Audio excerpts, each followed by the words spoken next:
Je voudrais d'abord, en 2-3 mots, vous indiquer les raisons pour lesquelles je me crois permis de prendre les positions que je vais vous définir dans quelques instants.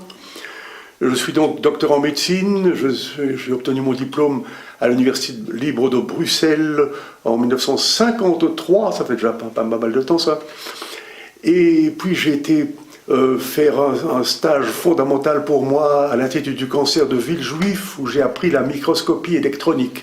Car vous verrez que toute mon argumentation est extrêmement fort basée sur l'évidence microscopie électronique relative au rétrovirus et en particulier à cet hypothétique virus du sida.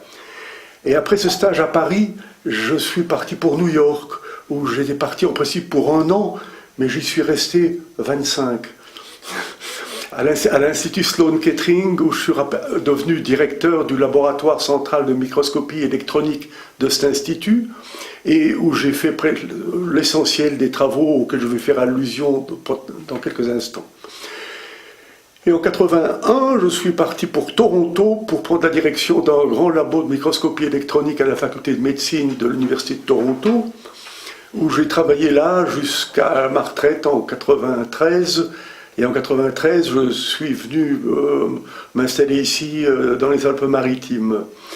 Mais je suis resté extrêmement actif dans toute la controverse de la dissidence du sida, en particulier en étant un des membres du comité consultatif du président Thabo Mbeki, le président sud-africain, qui avait convoqué une très grande conférence en l'an 2000 à Pretoria et puis une seconde à Johannesburg. Et puis une autre activité importante que j'ai eue est d'avoir participé à un débat très contradictoire qui s'est tenu au Parlement européen à Bruxelles en 2003 et où notamment parmi les autres intervenants était Luc Montagnier.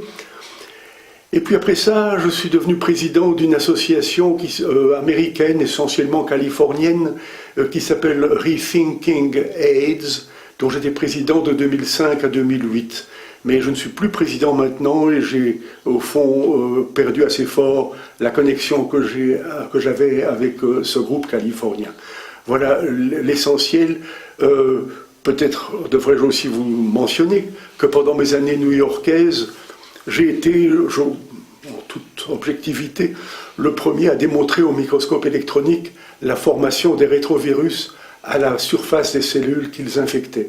Et je suis donc resté hautement impliqué dans tous les programmes relatifs à la recherche frénétique d'un virus dans les leucémies et cancers humains, virus que l'on n'a jamais identifié, mais c'est resté le centre de mon activité scientifique d'appliquer la microscopie électronique à la recherche de ces virus qu'on a appelés plus tard rétrovirus et dont le fantomatique VIH est prétendument un membre de cette famille-là. Donc c'est pour vous rappeler en quelques mots les raisons pour lesquelles je crois avoir une autorité scientifique qui me permet de prendre les positions que nous allons résumer maintenant.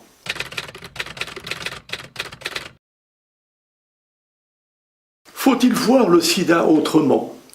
Je pense sans la moindre hésitation qu'il faut répondre affirmativement à cette question.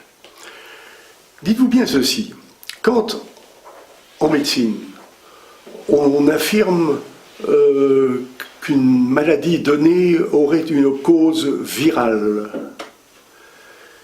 et puis que pendant les 25 années qui suivent, toute la recherche sur cette maladie est basée sur cette hypothèse, et que tous les crédits de recherche sont alloués à des programmes qui sont uniquement basés sur cette hypothèse, ça c'est une chose.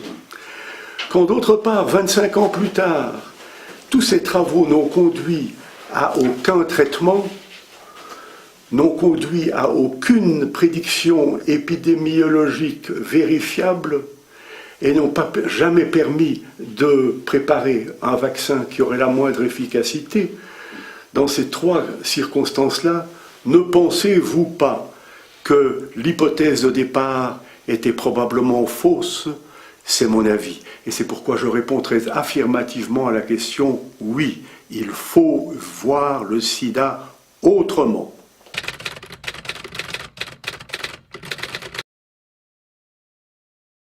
Il faut entendre par séropositivité une évaluation du taux d'anticorps chez un patient donné.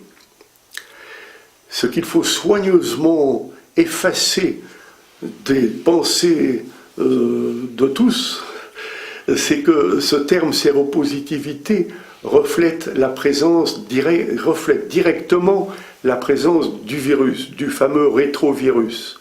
Il n'en est rien. La séropositivité est uniquement, par le test qu'on appelle le test ELISA, est une mesure du taux d'anticorps.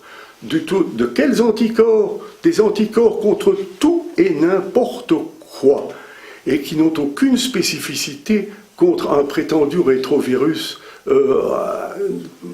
dénommé VIH. Donc une immense erreur qu'il faut corriger dans la tête du grand public, c'est que cette mesure indique la présence du virus. Il n'en est rien, ça indique simplement la présence d'anticorps.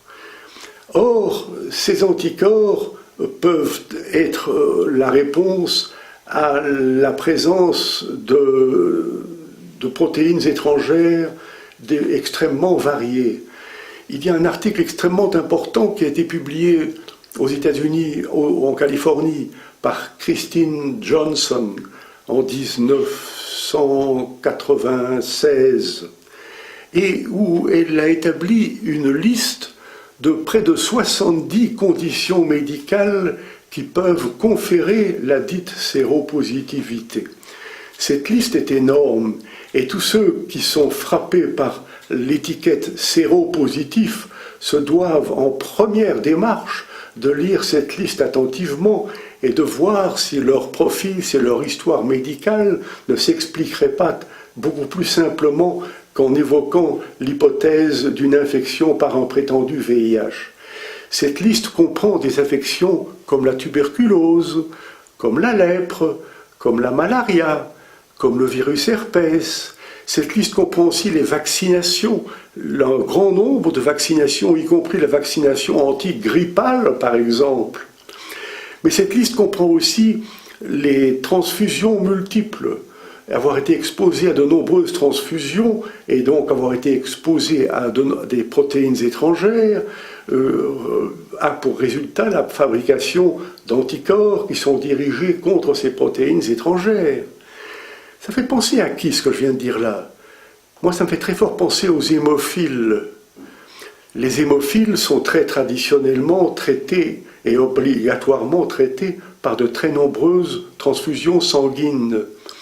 Or, si exposés à de très nombreuses transfusions sanguines, les hémophiles fabriquent donc des taux élevés d'anticorps qui ont rendu leur test dit le test ELISA positif. On en a conclu qu'ils étaient infectés par un prétendu VIH, ce qui n'a aucune justification scientifique. Et plus dramatique encore, on a non seulement conclu cette idée totalement fausse, mais on les a donc exposés à des traitements par des antirétroviraux comme l'Azepté, médicament extrêmement toxique, et il ne fait dans mon esprit pas le moindre doute que de très nombreux hémophiles séropositifs sont morts non pas du VIH, mais bien de la toxicité du médicament Azepté antirétroviral qui leur avait été imposé dans les années, disons, 87 jusqu'à 92 peut-être, qui leur avait été imposé à des doses affreusement toxiques qui, si je me souviens bien, approchaient le gramme et demi par jour, ce qui est une dose affreusement toxique.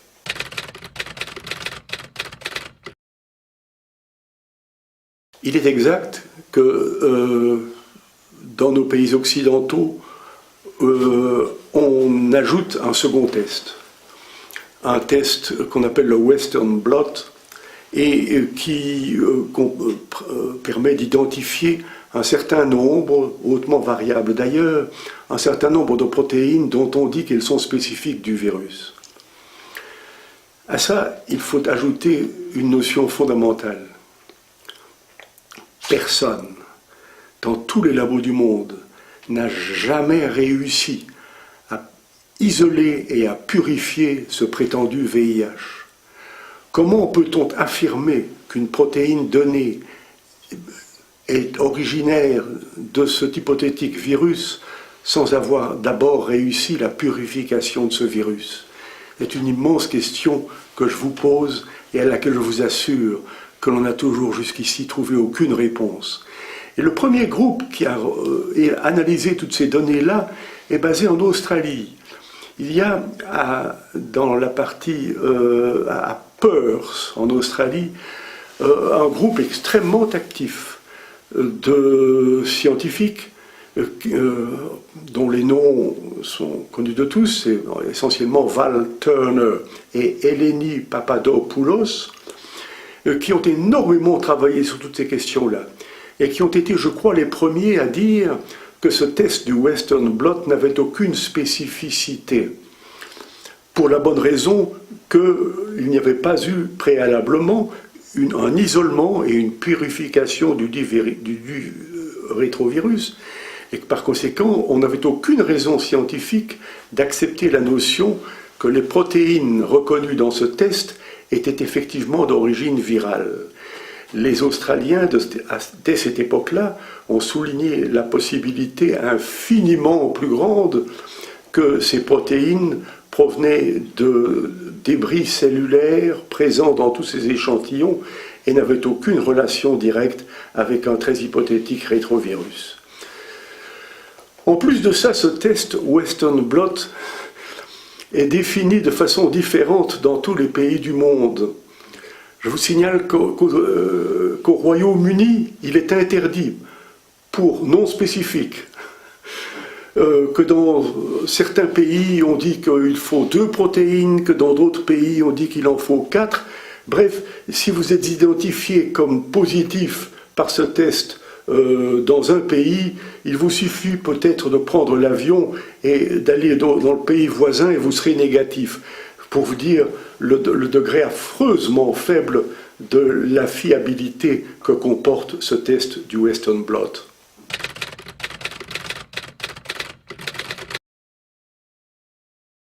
Le drame de ce test de la séropositivité, c'est la panique qu'il crée. C'est un drame qui a essentiellement été développé médiatiquement.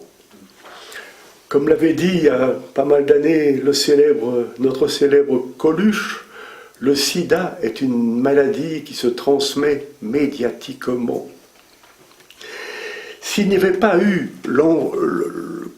l'enflure médiatique de toutes ces questions-là, je crois que l'annonce d'une séropositivité laisserait beaucoup de gens relativement indifférents.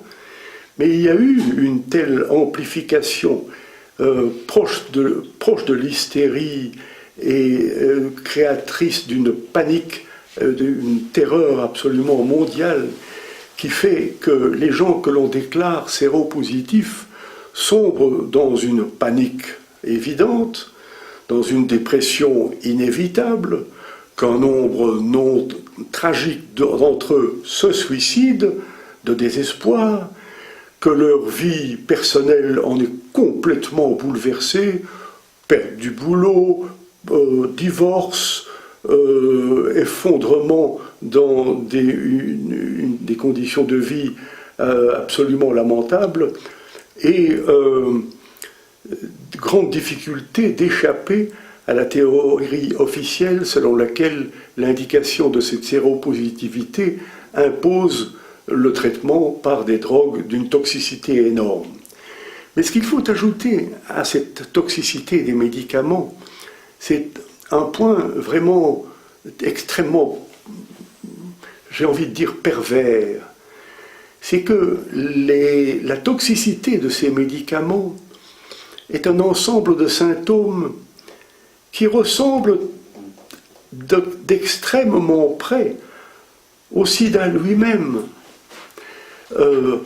Par exemple, une très forte dépression immunitaire, une très forte dépression de l'activité de la moelle osseuse, donc une grande anémie que l'on traite par des transfusions, transfusions qui ne font qu'augmenter le nombre des anticorps et la dite séropositivité. Bref, ça devient trop facile pour les médecins qui prennent ainsi en charge ces malades séropositifs. Ça devient trop facile d'expliquer à la famille, écoutez, on a fait tout ce qu'on a pu, mais malheureusement, il est en train de mourir de son sida.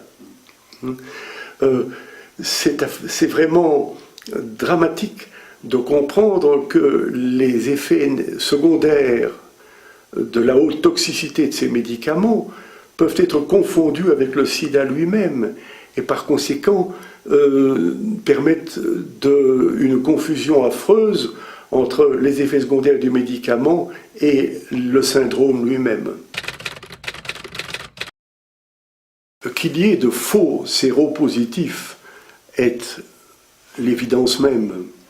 Et il y a de très nombreux cas absolument dramatiques de personnes qui, par exemple, ont été victimes d'un accident de voiture, qui ont dû être transfusées, et puis qui, après ça, ont été trouvées séropositives, et qui, parce qu'elles avaient soit un ganglion, soit peut-être une tumeur ou l'autre, ont été identifiées comme atteintes du sida, traitées par des antirétroviraux, et dont la situation a périclité dramatiquement, non pas à cause d'un hypothétique VIH, mais à cause d'un hautement toxique traitement antirétroviral. Quand vous pensez que dans la liste dont je faisais mention tout à l'heure, celle publiée par Christine Johnson, se trouvent des maladies comme la tuberculose, la malaria et la lèpre, vous pensez bien qu'en Afrique, on va en trouver beaucoup. On pourrait ajouter un point sur le fait qu'à une grande conférence internationale sur le sida qui se tenait à Amsterdam en 92, je ne sais plus quel groupe a présenté une série importante, des centaines, si pas 1 ou 2 milliers, de cas cliniquement clairs de sida chez des patients qui étaient totalement séronégatifs.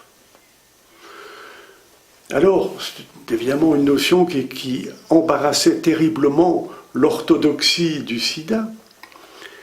Et avant la fin de la conférence, on est revenu sur cette présentation pour expliquer à tous les conférenciers que les cas qui avaient été présentés la veille ou l'avant-veille n'étaient en fait pas des cas de sida, mais étaient des cas d'une lymphocytopénie idiopathique CD4.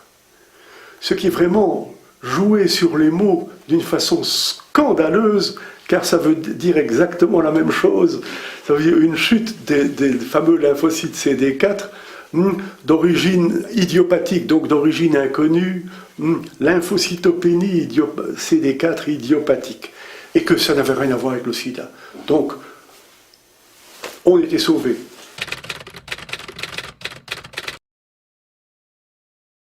On appelle sida en Afrique un ensemble de maladies tropicales bien connues depuis un siècle et qui n'ont absolument rien à voir avec aucun rétrovirus. Et lorsque dans les années, je crois, 1985, l'OMS de Genève se préoccupait de la question du diagnostic d'un hypothétique sida en Afrique, on s'est rapidement rendu compte que les budgets de santé publique dans la plupart des pays africains ne permettraient probablement jamais de financer le test ELISA par exemple, dans des groupes de populations énormes. Et ils ont provoqué une conférence qui s'est tenue à Bangui, en Afrique équatoriale française. Et conférence dont la conclusion fut absolument stupéfiante. C'était une recommandation de tests purement cliniques qui, d'après les conclusions de cette conférence, qui permettraient de poser un diagnostic de sida.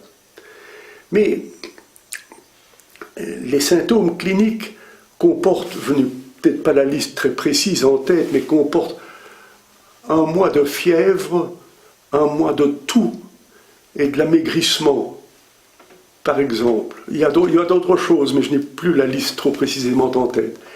C'est ce qu'on appelle la définition de Bangui du sida. Alors quand en Afrique équatoriale et subsaharienne, vous identifiez des gens qui maigrissent, qui toussent et qui ont de la fièvre, vous allez en trouver beaucoup. Et ce fut certainement l'immense mérite du président Thabo Mbeki d'avoir soulevé le débat sur tout cela et d'avoir hésité longtemps à approuver l'administration en Afrique du Sud de médicaments antirétroviraux, parce que pour lui la base était tout à fait incertaine. Donc il faut bien se dire qu'en Afrique, ce qu'on appelle sida, c'est tout autre chose. Et sans vouloir paraître choquant, j'irais probablement jusqu'à dire qu'il n'y a pas d'épidémie de sida en Afrique.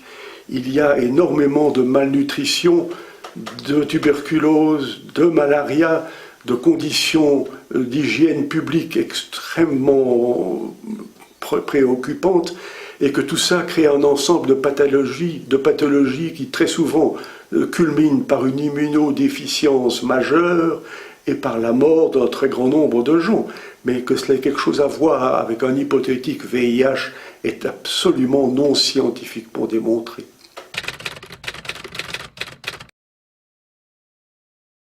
Le sida est-il une maladie contagieuse? Grande question.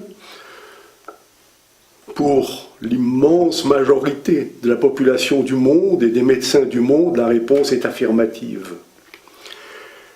Et je mets cette réponse très hautement en doute. Et quand je dis « je », c'est vraiment très présomptueux de ma part, parce que nous sommes quelques milliers de dissidents à partager les opinions que je vais vous résumer maintenant. Non, je ne pense pas que ce qu'on appelle le syndrome du sida soit une maladie contagieuse. Il y avait des raisons historiques de douter de cette contagiosité qui sont apparues depuis le tout début. Rappelez-vous que dans les années 81-82, lorsque les premiers cas de sida ont été identifiés, principalement en Californie et à New York, tous les malades étaient du sexe masculin. Avez-vous jamais entendu parler d'une maladie dite contagieuse qui choisirait le sexe de ses victimes? Ça n'existe pas. Mais cette notion a paru tolérable, acceptable par les autorités scientifiques du monde entier. Et il reste vrai que, même 25 ans plus tard, que l'énorme majorité des cas que l'on appelle sida sont du sexe masculin, en tout cas en Europe et en Amérique. Je ne parle pas de l'Afrique sur ce point-là. Alors, ça, c'était une première raison de mettre en doute la nature contagieuse. C'est résumé dans ce bouquin-là.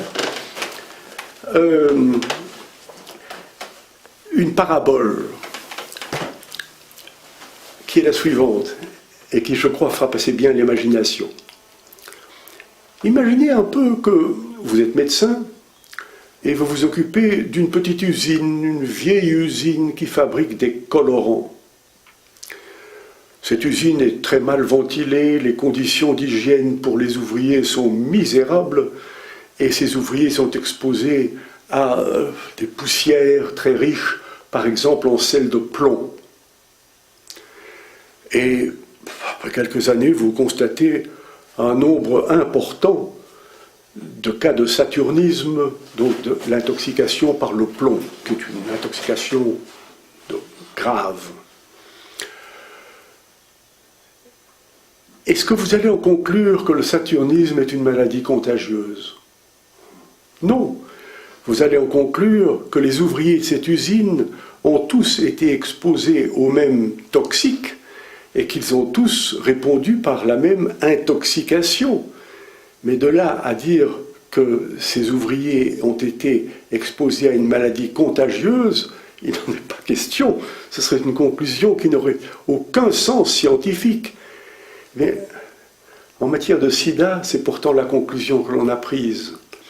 Il aurait tout au contraire fallu dire que tous ces malades ont été exposés aux mêmes conditions de vie toxiques et ont développé les mêmes symptômes. Mais il n'y a aucun élément qui puisse scientifiquement faire penser qu'il s'agit d'une condition contagieuse. Ce fait fut très scientifiquement confirmé par une publication très classique que l'on retrouve dans toute la littérature sur la dissidence et qui est due à une épidémiologiste américaine du nom de Padian, P-A-D-I-A-N, et qui est parue, si mes souvenirs sont exacts, vers les années 96, pas certain sur ce point-là, enfin peu importe. Elle a suivi des couples sérodiscordants, des couples dont l'un était séropositif et l'autre séronégatif.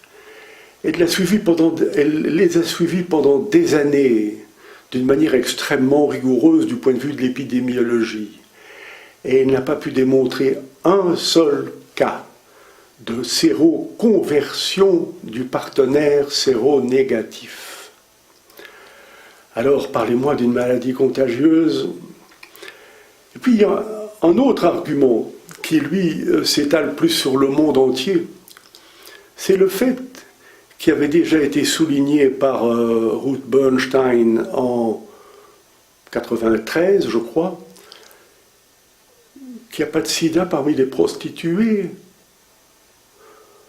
Alors, si vraiment le sida était une maladie contagieuse que l'on pourrait classer parmi les maladies dites sexuellement transmissibles, et dont il y a des exemples classiques, il est évident que la population qui devrait être la plus exposée à la contagion du sida serait les prostituées.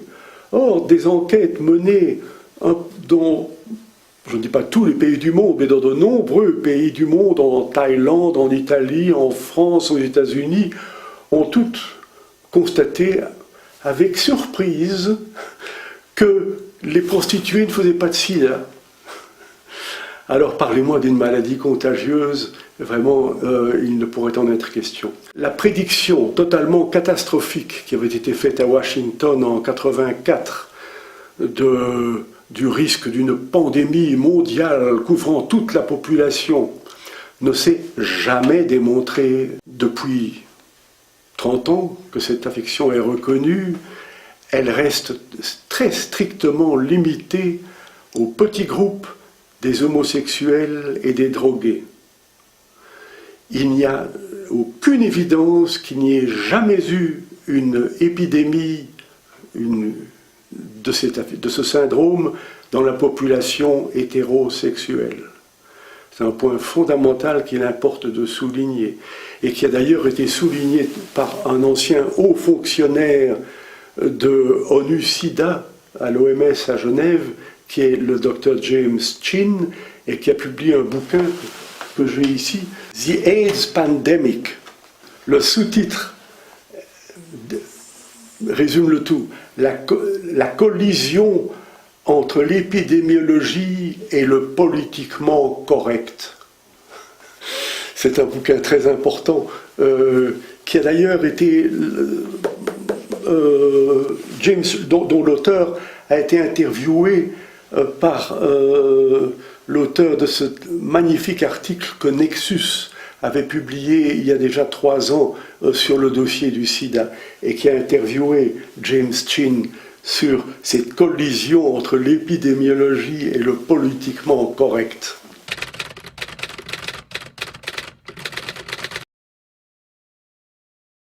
Il est évident que cette notion selon laquelle le sida serait un syndrome contagieux et transmissible par les relations sexuelles est à l'origine de profondes modifications du comportement des gens et que ça a certainement causé un nombre effroyable de, disons, soit de divorces, soit d'effondrement de la vie privée des gens, alors que, en fait, du côté du sida, il n'y avait strictement aucune raison de s'alarmer de cela. Comme d'ailleurs l'a dit Luc Montagnier lui-même dans des interviews relativement récents, une vie saine et équilibrée, une bonne alimentation permettent de se redresser d'une crise d'immunodéficience extrêmement facilement. Il y a ce film The House of Numbers de Brent Lung, dans lequel Luc Montagnier a déclaré très simplement que pour lui, une alimentation correcte, une hygiène correcte et un style de vie raisonnable permettaient certainement de récupérer d'une crise d'immunodéficience.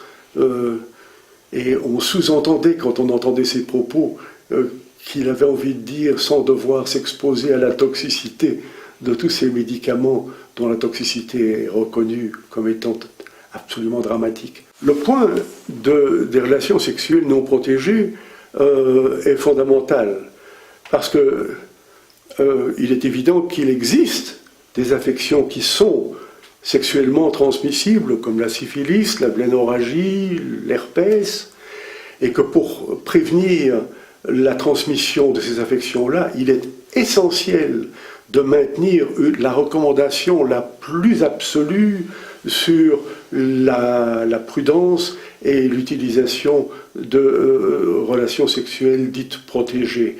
Ça reste absolument essentiel étant donné qu'il existe effectivement des affections sexuellement transmissibles.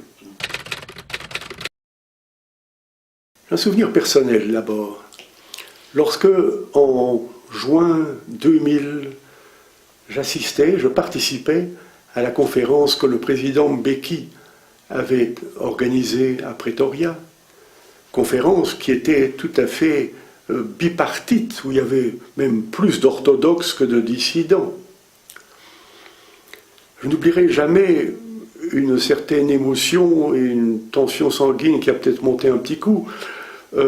Au début d'une séance, le chairman de la conférence, nous étions environ 30 membres autour de la table,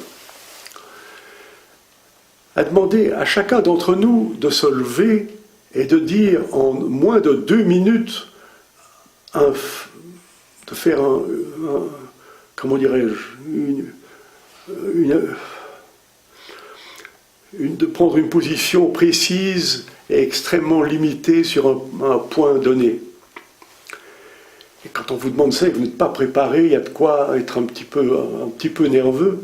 Et quand mon tour est venu, je me suis levé et j'ai dit simplement que, au mieux de mes connaissances, personne n'avait jamais pu démontrer au microscope électronique une seule particule de rétrovirus dans le sang de malades, même si l'on choisit ceux qui sont étiquetés comme ayant une charge virale élevée. Je m'attendais à des répliques cinglantes de la part de l'orthodoxie, mais personne n'a relevé mon affirmation et qui n'a jamais pu être réfutée depuis, et il y a 12 ans de cela. Cela soulève la question de qu'est-ce qu'est donc cette fameuse charge virale.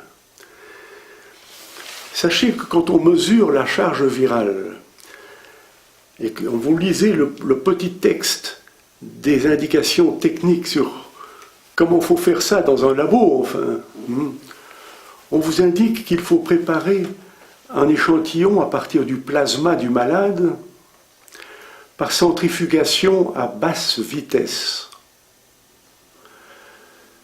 Et que le culot de centrifugation qu'on obtient ainsi est alors soumis à cette technique de PCR, Polymerase Chain Reaction, qui permet d'amplifier des séquences d'acides nucléiques très spécifiquement identifiées.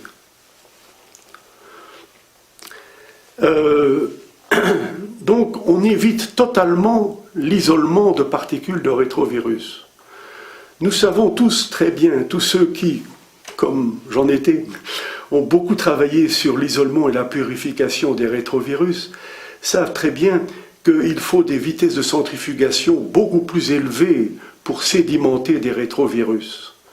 Donc les échantillons soumis à cette technique-là n'ont aucune probabilité de contenir des particules de rétrovirus. Et cependant, ils sont considérés comme des échantillons viraux.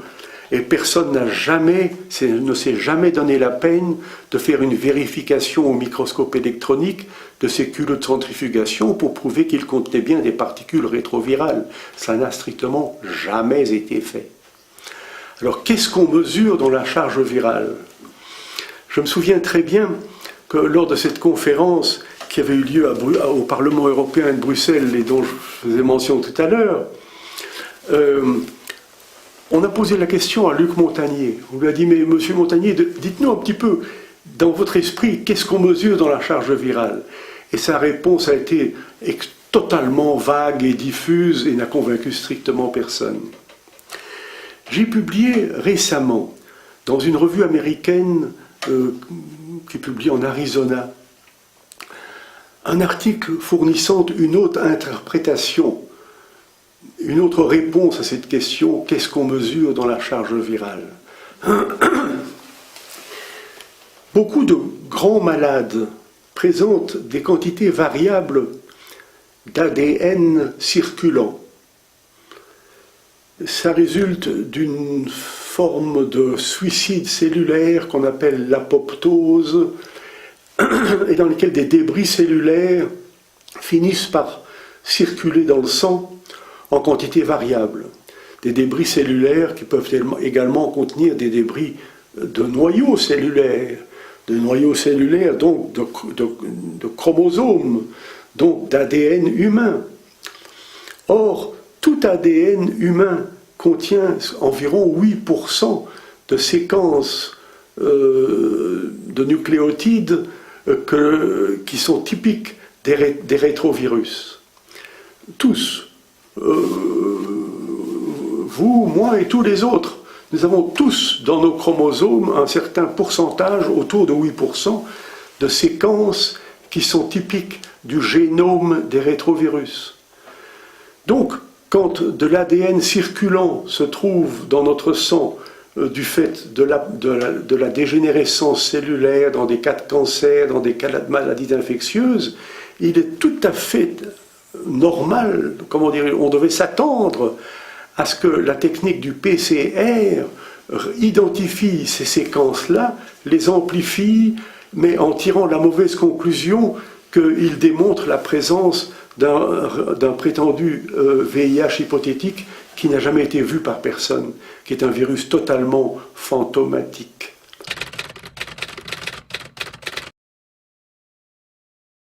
Un point à ajouter sur la toxicité des antirétroviraux. La toxicité, d'une part, mais aussi, assez fréquemment, des effets qui semblent favorables. Les cliniciens vous diront très souvent que lorsqu'ils prennent en charge un malade du sida en évolution, que la trithérapie résulte en une amélioration spectaculaire de la condition clinique du patient. Et je suis convaincu que c'est exact, que ça arrive. Mais là où la discussion reste brûlante, c'est d'expliquer ce phénomène. Bien sûr, l'explication officielle est de dire, voyez-vous, c'est la preuve indiscutable que le VIH est la cause du sida, puisque lorsque nous donnons des médicaments anti-VIH, ces malades se portent mieux. Ça, c'est une simplification assez lamentable. Parce qu'il faut savoir que dans la trithérapie, qui est un traitement complexe, il y a ce qu'on appelle des antiprotéases. Et que ces antiprotéases sont connues pour être extrêmement efficaces contre Candida et contre Pneumocystis carinii. Or, ces deux micro-organismes-là sont les infections opportunistes les plus fréquentes et les plus graves présentées par un très grand nombre de sidéens en évolution. Alors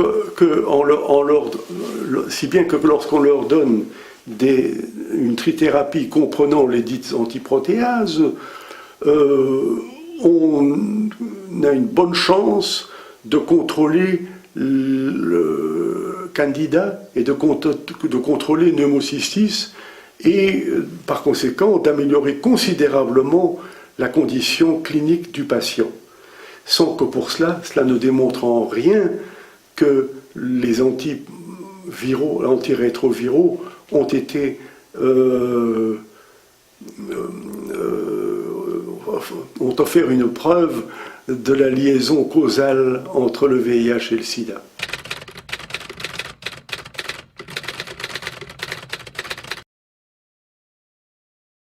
Je crois que l'essentiel a été de diminuer considérablement les doses d'AZT. Lorsqu'on a commencé à essayer de traiter ces malades en 86-87, on donnait des doses d'AZT, 1,5 gramme, je crois, qui étaient absolument dramatiques. Sur ce point-là, je peux ajouter quelque chose de très frappant. Il y a un groupe au Royaume-Uni qui étudiait la longévité ou la mortalité des hémophiles séropositifs. J'oublie le nom, c'était un groupe assez large, je crois qu'il y avait près de 2000 patients qui ont été suivis.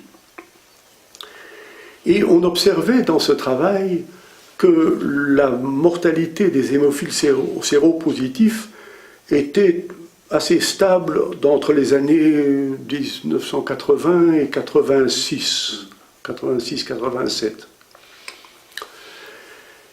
Mais qu'en 87, cette mortalité a été multipliée par 10 et que l'année suivante, encore une fois par 10. Donc c'est une courbe qui va comme ça, qui est très stable, et puis en 87, hop, 10 fois. Il ne fait pas l'ombre d'un doute que c'est l'époque où les hémophiles séropositifs ont commencé à être exposés à la toxicité de l'AZT.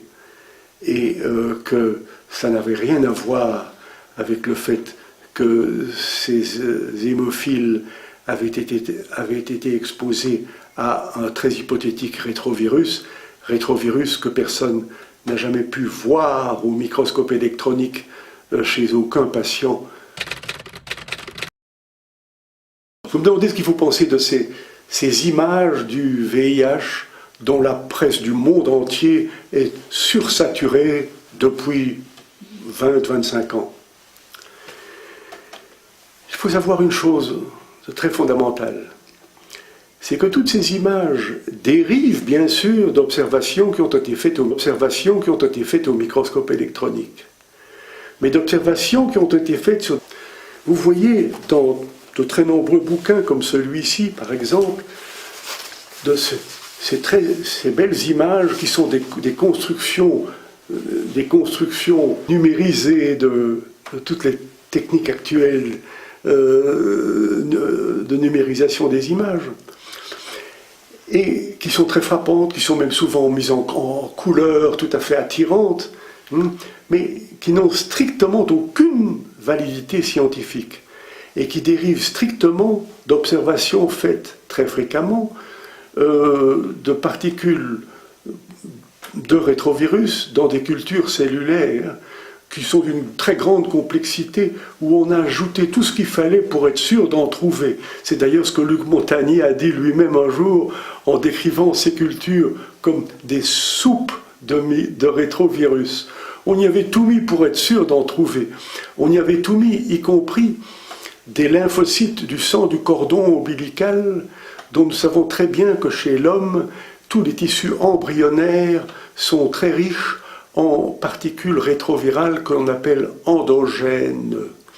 Et les cultures dans lesquelles, dans le fameux papier de Montagnier et Barré-Sinoussi de 83, on voyait une image de microscopie électronique qui semble indiscutablement correspondre à des rétrovirus, cette culture-là avait été enrichie avec des lymphocytes provenant du sang du cordon ombilical, donc des cellules d'origine tissu embryonnaire, bien connues comme étant extrêmement riches en rétrovirus endogènes. Mais cette interprétation-là n'a jamais été effleurée par les auteurs de ce fameux papier. Maintenant, vous allez peut-être me demander, est-ce facile de démontrer au microscope électronique des particules de rétrovirus à partir d'un échantillon sanguin? La réponse est totalement affirmative. Oui, c'est extrêmement facile. Il suffit de prendre du sang de certaines souris leucémiques, et c'est ce que j'ai fait dans toutes les premières années de mon travail à New York, dans les années 56, 70. Et à partir du sang de souris leucémiques, on peut, par une méthode extrêmement rapide, isoler, purifier et concentrer des particules de rétrovirus. Et je voudrais vous montrer une photographie de microscopie électronique qui représente effectivement toutes les particules que vous voyez là ont été isolées, purifiées à partir du sang de 4 ou 5 souris leucémiques. Donc la dimension de l'échantillon était peut-être, j'oublie un peu le chiffre, mais ça ne devait pas être plus de 10 cm3 de sang. Et de cela, il a été possible d'isoler, concentrer, purifier et démontrer au microscope électronique à un degré de purification pareil toutes ces particules de rétrovirus. Donc par réponse c'est oui, c'est une technique relativement facile, et tous ceux qui ont tenté de l'appliquer au sang de patients souffrant du sida ont échoué totalement dans leurs efforts de faire une démonstration analogue chez des patients du sida.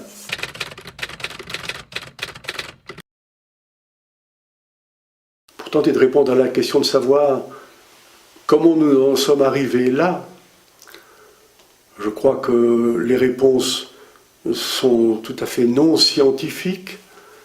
Les réponses ont tout à voir avec les communications, avec les médias, avec la dominance de l'industrie pharmaceutique dans les plus hautes instances des sphères scientifiques, y compris, je crois, non, je ne le crois pas, j'en suis certain, y compris le comité Nobel, y compris les hautes commissions de l'OMS à Genève, ces hautes instances dont toute la santé publique du monde dépend, sont infiltrées dans une proportion tout à fait anormale par des hauts représentants des grandes firmes pharmaceutiques qui fabriquent l'AZT, qui fabriquent les autres médicaments antirétroviraux et qui cherchent désespérément à élargir géographiquement l'étendue de leur clientèle qui leur rapporte des milliards de dollars. Et alors, quand vous essayez de soulever le débat sur ce point absolument dramatique et hautement embarrassant, vous vous rendez compte que l'omerta de la presse mondiale est absolue et qu'il n'y a pas moyen de dire un mot là-dessus, parce qu'il est bien sûr que la publicité des firmes pharmaceutiques est une grosse partie du revenu des médias, ou un immense apport financier des grands partis politiques, des campagnes présidentielles, etc., et que par conséquent c'est un sujet d'une sensibilité extrême qu'il n'est pas décent de toucher. Mais je ne voudrais pas terminer cet entretien sans attirer l'attention de vous tous sur une publication toute récente qui est apparue dans le magazine Nexus, dans le numéro du 1er mars récent. Il y a là un article de plus de 30 pages signé par une journaliste du nom de Rachel Camperg et qui résume toute, comment dirais-je, l'histoire de la controverse du sida avec une clarté et une précision absolument remarquables. Et je voudrais vous recommander à tous la lecture de cet article qui est tout à fait édifiante du point de vue d'une réponse à la question de savoir comment a-t-on pu en arriver là. Car enfin, comme disait je ne sais plus quel auteur latin, il est humain de se tromper, mais il est diabolique de persévérer dans l'erreur.